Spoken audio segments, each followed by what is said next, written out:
Fishing in the rain here. Got a pine over top of me. I'm not getting soaked, but I'll tell you what, it's raining good. See if the fish are gonna bite any different in the rain or not. All right, I tucked up under some bushes here where I can watch my rod. Of course, the wind's blowing the crap out of it too, but the line's not tight, so I ain't catching a fish. Hopefully it's gonna blow over pretty quick. Looks like some light skies over there. Unfortunately, it's coming from the other direction, I think.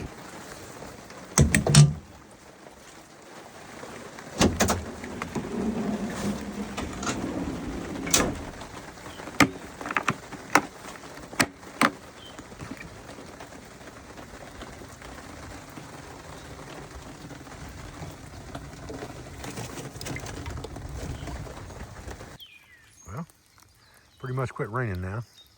Drops on the water and off the trees now. We'll see if these fish start biting. I don't reckon they care if it's raining or not. They're just not biting right now, but we'll see. I caught catfish out of this lake the last time I was here. We'll see about this time. All right, fellas, got camp set up here. We're on some AEP property out here in Ohio. Doing a little fishing and camping. Been raining for about the last 2 hours, but now it's stopped. One thing I wanted to tell you guys about this setup, I've got this beautiful Cedar Ridge teardrop camper here. I talked about this last week, and I haven't got 120 in this thing, which is not a major thing. It's a really good off-grid unit, but it only has 12-volt system in it. So I've got the Anchor, which I carry in my Jeep anyway, but I do run some things that require that 120 volts, like my Starlink. And my Starlink, you can see the router right there, charging my lantern for the night.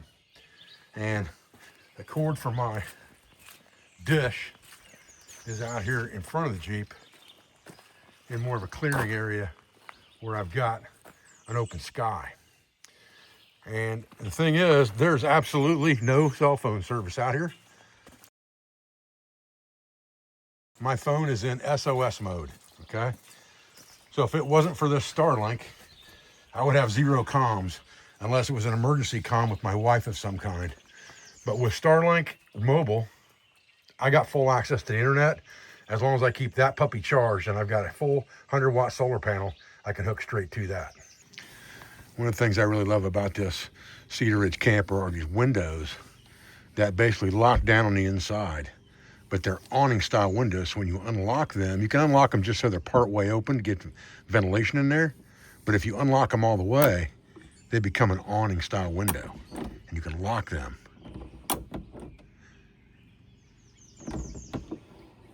I really like that because it allows you to get air in there when you're just sitting around. If you don't have the fan running, you can still get ventilation through there on both sides just by opening both sides of those windows up and put the screen down so that you're not getting bugs in there, but you're getting plenty of air. All right, guys, so we're sitting here camped tonight by a lake in an AEP land area. It's American Electric Power. They have a few areas in Ohio where you can actually go and camp. It doesn't even cost anything to camp there, and a lot of them are by lakes. They're very secluded this time of the year during the week especially. Nobody around. And what I really want to talk about is kind of what drew me to this whole teardrop trailer thing. You're going to see a lot of videos of me doing things with and around and in this teardrop trailer this year because we're going to travel with it a lot this year and we're going to do a lot of things with it.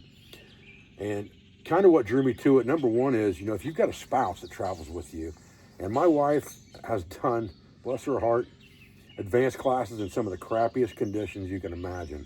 And she's been right there on the ground, in a hammock, laying by a fire, freezing at night, all the stuff that you do when you're doing hardcore outdoor stuff. But now she's old enough, we've got lots of grandkids, and she's not about that suffering anymore.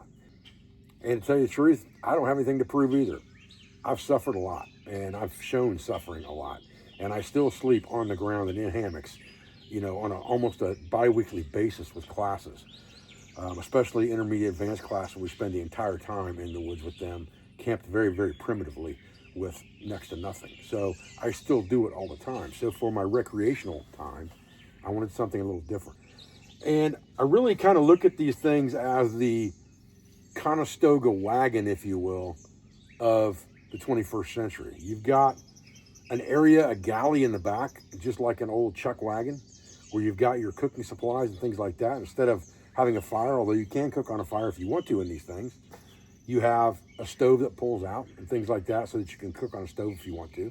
But you have a full galley area and storage for pots, pans, all those types of things, and foodstuffs, just like a chuck wagon would have. And then like a Conestoga wagon, you have a sleeping area in it that you can sleep 2 people fairly comfortably. It's got some amenities in there like cabinetry and things like that to put clothes in, shelves to put books and things like that on to read at night, and then lights inside it, obviously, instead of a lantern, to be able to see at night inside of it. So it's very reminiscent of that old school travel. And these teardrop campers have been around since the 1930s and really got popular in the 1940s, especially after Popular Mechanics posted a DIY article in one of their magazines about how to make one of these yourself. And now in the 90s, now that we've got, you know, the internet and all those types of things, they've become very, very popular again. And there's lots of accessories that you can put on them and buy for them. And this Cedar Ridge meets all of my requirements. So I got to brag a little bit on this anchor. You know, I've been an anchor fan for a long time, but I want to show you something. I've had this Starlink on and that lantern on charge since I pulled into this campsite, and I know that's been at least, see, it's 20 after 8 now. That's been at least 5-6 hours ago that this thing's been running constantly. And I got to be honest with you, the Blue Eddy that I used down at the classroom would already be dead. And this thing's still at 73% running that Starlink. So I'm really, really impressed with that.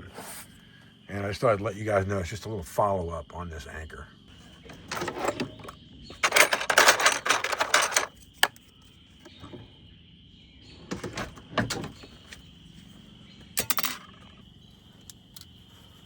Boys, I got to tell you, I'm all about keeping it real. And I've had a pole in the water, in the rain and out of the rain, since about 2 o'clock this afternoon. I ain't caught a single fish.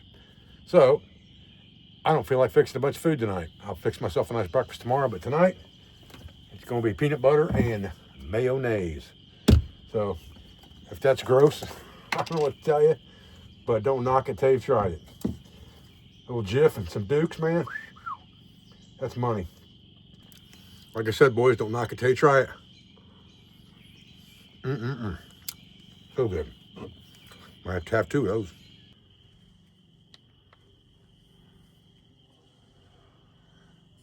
Love this little Iceco light, man. I think it's great. It's got a couple different settings on it. Brightness. Got a flash mode. I like that dull light. Great around camp. Hangs perfect off of that 270 awning. Got a clip on the bottom of it there. Can hang it right on that strap for the leg. I like easy. Now, boys are just sitting here smoothing it. It's starting to rain. Saw some lightning back here a minute ago. Not catching any of that on video right now, but you can hear the rain on the canopy. It's rain a good bit tonight, so that's fine with me. I'll be plenty dry. There's a little lightning for you. It'll be a stormy night, but it will be bone dry right here in the old Cedar Ridge.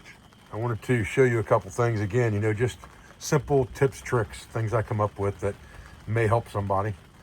I've got a mat laying here on the ground. This is a Gorilla Dirt mat. You can't see it real well, but it's got kind of a topo pattern on it, but it's made by Gorilla Dirt. Here you can see a little bit of the topo pattern there on the left side. And it's just a rubberized mat.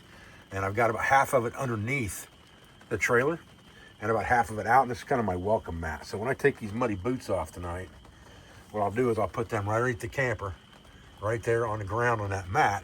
And then this will be clean for me to stand on, step on, get in and out, things like that. And my rain jacket is hanging right there beside the door. So if I need to get out in the middle of the night and do something, or I get out in the morning or what have you, and it's raining, my raincoat's right there, dried off, hanging there, ready for me. So it's just a couple little tips and tricks that help me a lot when I'm doing stuff like this that I've found lots of use for. I mean, I've been using this mat for quite a while. This table I've used for quite a while. The anchor, obviously I've been using it a lot. Small water jugs like that where you don't have to carry a 5-gallon jug, you can carry 2 of those jugs. They're easier to pour, easier to manipulate. Just lots of little things that will help you in the long run with your experience to make things easier and more convenient. Now she's pouring the rain now, boys. Man, coming down. That's all right. Again, we're nice and dry. So, well, it looks like a pretty nice morning out there. Rain finally stopped. Now we can get some breakfast and maybe see if the fish are biting this morning. I kind of doubt it with that rain last night. Probably muddied the waters up and screwed things up pretty good, but we'll find out.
Well, one thing left to do is eat a little breakfast and do a little more fishing. Then we'll break camp and head on out of here.